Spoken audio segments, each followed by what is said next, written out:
Good day, creatives. Now that we understand the basics of color theory and the 60-30-10 rule, let's apply it practically inside Pixellab. Now, in this assignment, we'll be creating a simple design focused on proper color balance and hierarchy. Don't worry, if you're a beginner, just follow along step by step and you'll get it too. So let's just get started. First, let's create our workspace. Now, for this design, we won't be using the square canvas. We'll be using the 4:5 aspect ratio, which is commonly used for Facebook and Instagram designs. TikTok designs, most times, they use the 3:4 aspect ratio. But for this one, we'll be using 4:5. And now, the reason I want us to use that is so we'll get familiar with how to set other aspect ratios apart from the square canvas. So let's get started. So to set the canvas, click on this three dotted icon, select image size, then we'll set the width to 1200. You can set it to maybe 2000, but I'll be using 1200 for this, and then the height will set it to 1500. So you see is already in 4:5. If you look up here, you see the aspect ratio is 4:5 now. Then click OK. Now you notice that after we clicked OK, you see our workspace has become larger. It has increased in size. That's the 4:5 aspect ratio. Now the first thing we want to establish is our dominant color.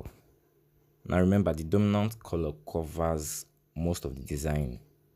Like for this design, we'll be using blue as my dominant color, so the background will serve as our dominant color. So to do that, we go over here to the layers and then select color. I think we should use a gradient color, so you guys will know how to create gradient color. So we're using a gradient blue color. So first, to set the background color to a gradient, we first have to click on this color button right here.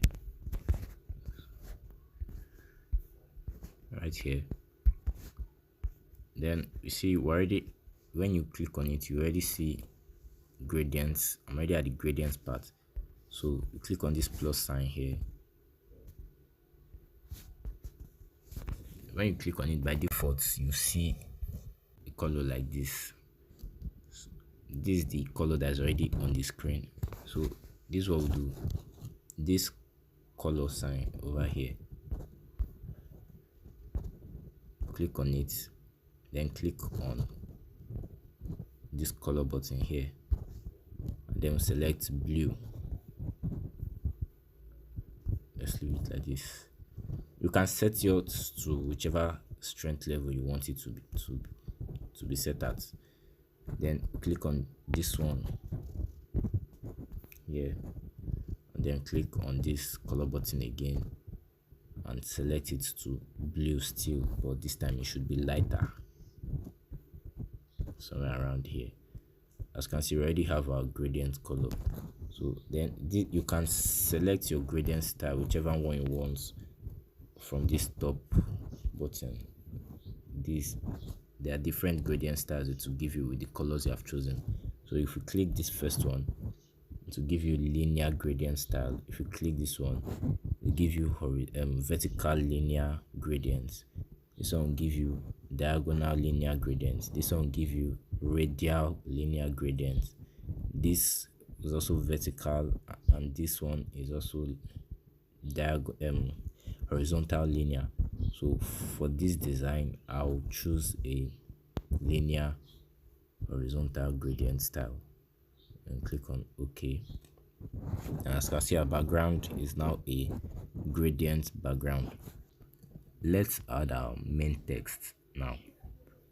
So we'll tap on the text layer, go to the text tool over here, down here, click on the text tool, and then we type what we want to type. So what we'll be typing is graphic creative graphic designer. That's the text we'll be using. Creative graphic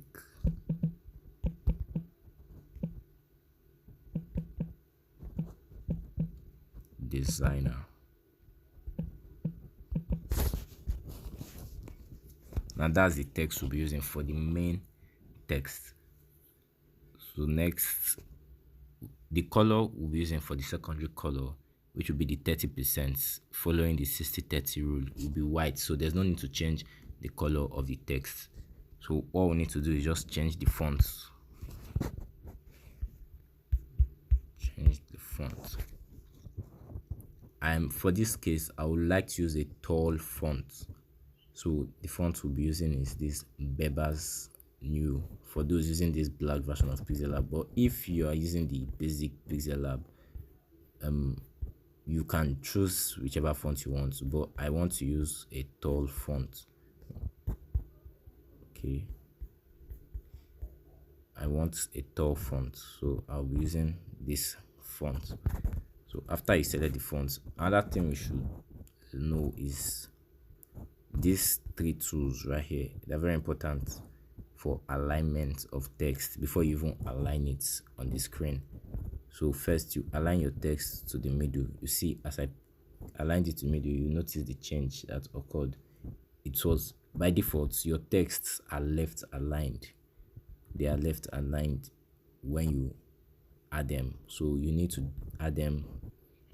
So whatever design you want to do in particular, maybe if you want it to be center aligned or right aligned, you just click on this middle one is for center alignment, this last one is for right alignment, but I want my text to be center aligned, so I click on that, and then we resize. I think this is okay.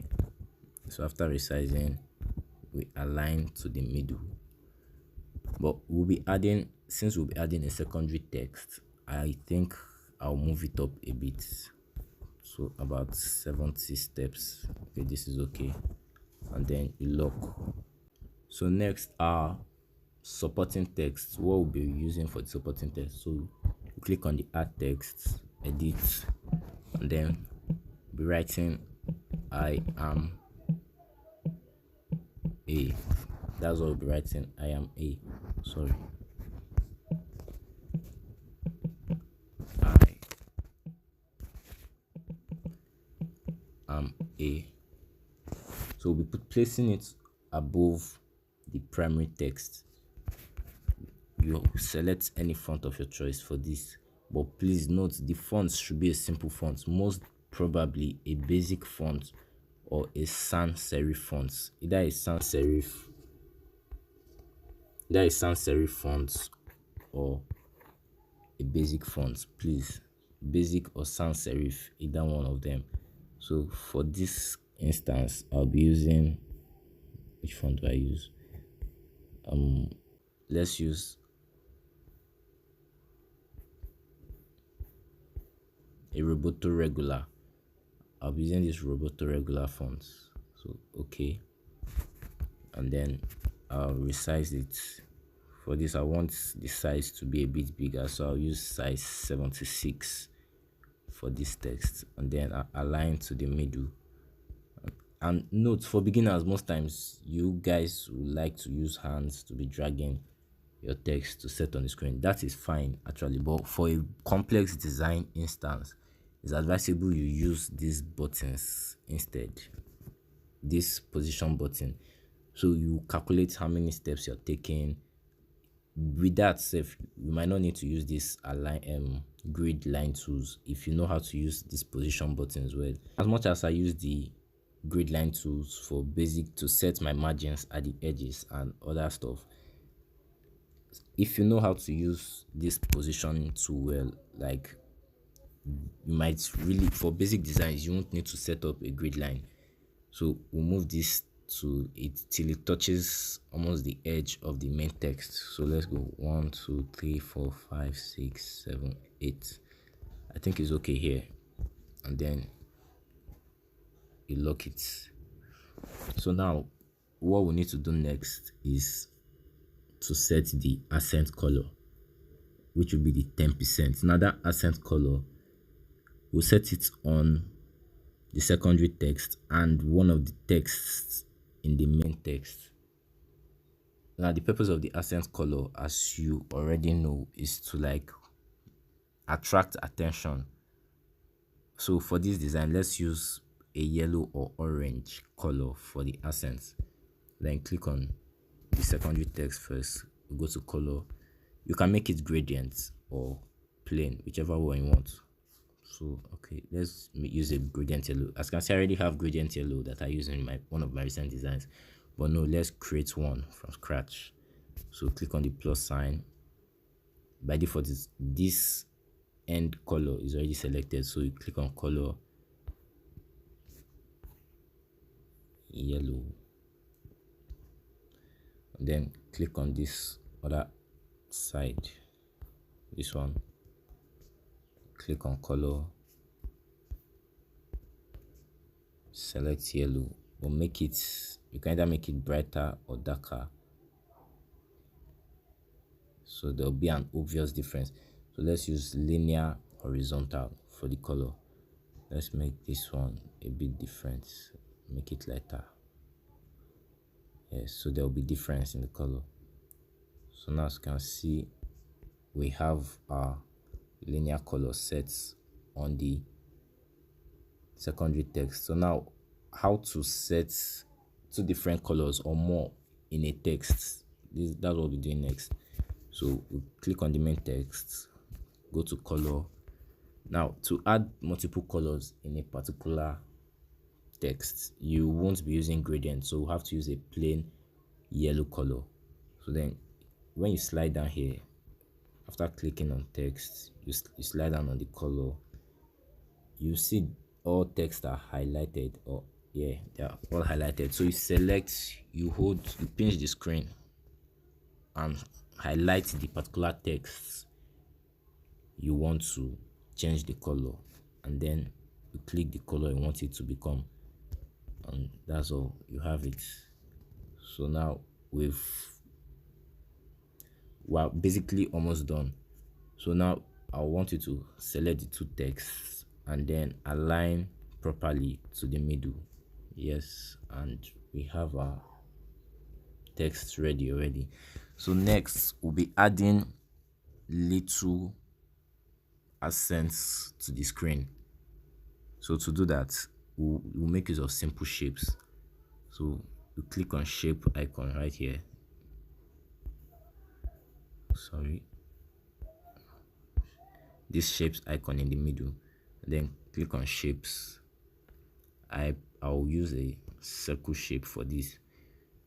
When you click on the circle shape, you scroll down, you see colors. You can either use the gradient yellow we created, or you use the plain yellow we used for the main text, but let's use the gradients. So after you click on it, you resize it by just tapping on any of these dots, resize it, then click OK. Then you can drag it to any part of the screen you want. Let's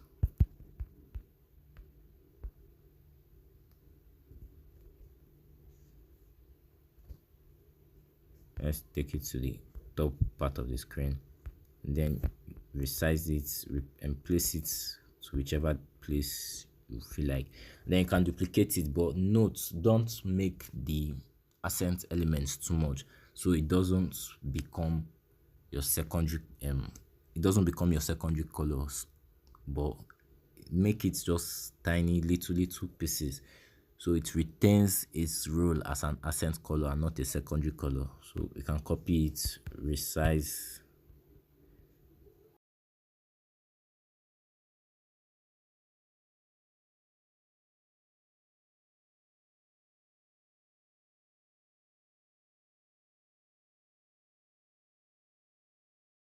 So now I want you to take a moment to observe the overall balance of whatever you've created. Now ask yourself, which color dominates, which color supports, and which color attracts attention first. At this point, your design should feel clean, balanced, and intentional. And notice that we didn't use too many colors, just 3 colors, and you see how nice the design came out. So if you're satisfied with your design, you click here, you save it as a project first. You can save it with whichever name you want. Creative graphic designer. Okay, and then you save as image.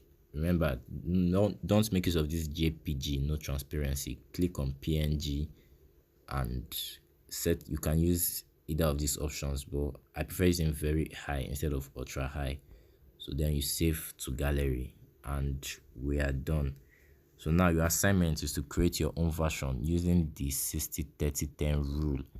You can experiment with different color combinations to make sure one color dominates, one supports, and one acts as the accent. But please don't use colors that clash. Please, I'd like you to do a research, although I'll send a guide, like color guide, so you will know which color blends well with a blue background with complementary colors, so it won't make something that will it won't make design color riot. So one more thing, avoid using too many accent colors. Please try as much as possible to minimize the use of accent colors. All right, so take your time with this assignment and please focus more on balance than complexity. Please, I'll be reviewing submissions as usual in the community group. So keep practicing, keep creating, and I'll see you in the next tutorial video.